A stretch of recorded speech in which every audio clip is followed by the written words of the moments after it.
I could barely see any of the signs ahead of me. I didn't know what was coming at me, what those things meant, or what the next mile was going to look like. It felt like I was driving a rig in a snowstorm. No, it was moving, but I didn't know where the next curve was. One wrong move, and I would be in the ditch.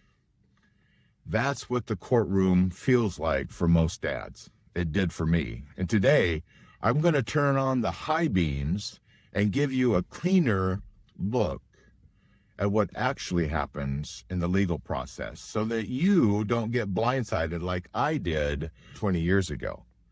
Every state is different, but generally, you'll have these checkpoints along the way. Okay, let's look at a timeline that happens in a divorce case. First, the filing of the petition. One of the spouses is going to file, which gets the other served.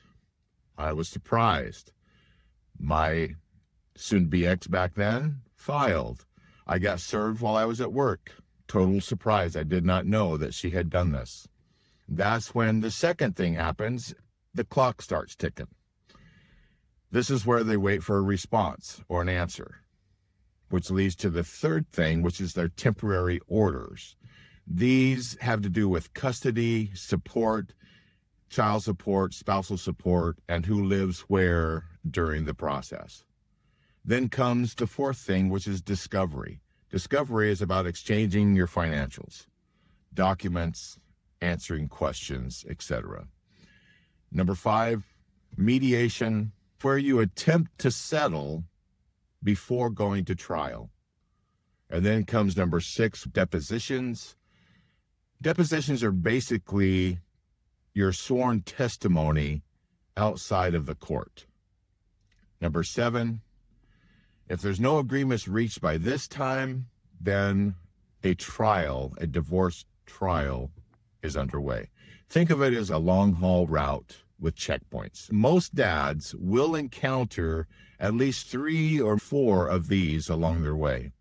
Now, let me stress this. Having the right attorney shotgun with you can make a world of difference. This episode is about giving you the lay of the land. It's not about replacing any kind of legal counsel. I'm not a lawyer.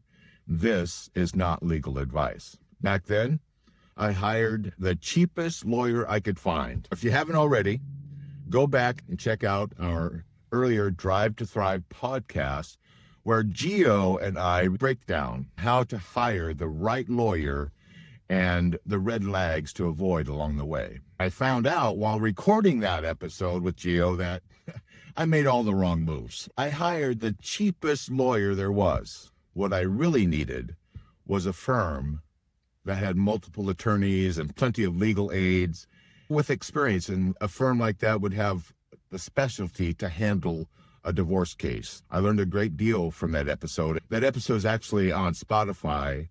Its title is The Number One Mistake That Dads Make When Hiring a Lawyer. You can listen to it, especially if you need that kind of guidance right now.